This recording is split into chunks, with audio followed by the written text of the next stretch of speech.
Good morning, everyone.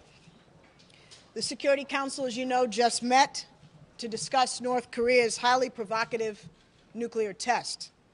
Countries around the world, including every member of this Security Council, agree that this test was an extremely regrettable act that further undermines international peace and security, as well as that of the region. The nuclear test directly violates the DPRK's obligations under several unanimous Security Council resolutions, including 1718, 1874, and 2087. Moreover, the test contravenes North Korea's commitments under the September 2005 joint statement of the six-party talks and increases the risk of proliferation of weapons of mass destruction. North Korea does not and will not benefit from violating international law.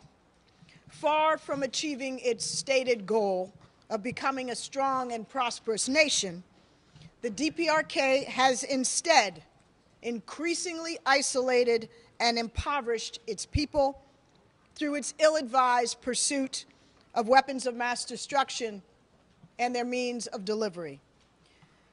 North Korea's continued work on its nuclear and missile programs seriously undermines regional and international peace and security and threatens the security of a number of countries, including the United States.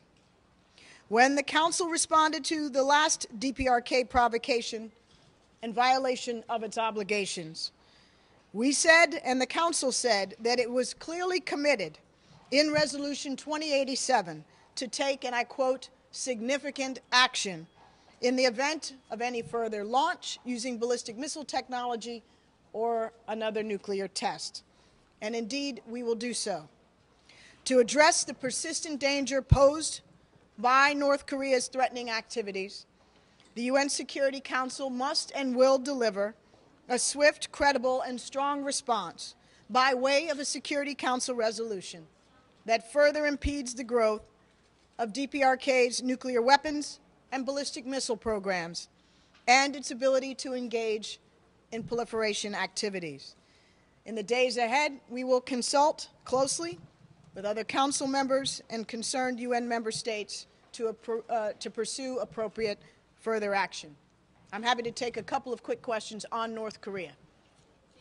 Thank you very much. Ambassador Rice, what else can this resolution do that might stop the North Koreans from acting? Well, as you may anticipate, we and others have a number of further measures that we will be discussing with Council members in various spheres that will not only tighten the existing measures, but we aim to augment the sanctions regime that is already quite strong as implemented in 1874 and 2087. If I could just follow up with financial sanctions, sanctions on the financial institutions, anything more in significant action? All of those categories are areas that we think are ripe for appropriate further action.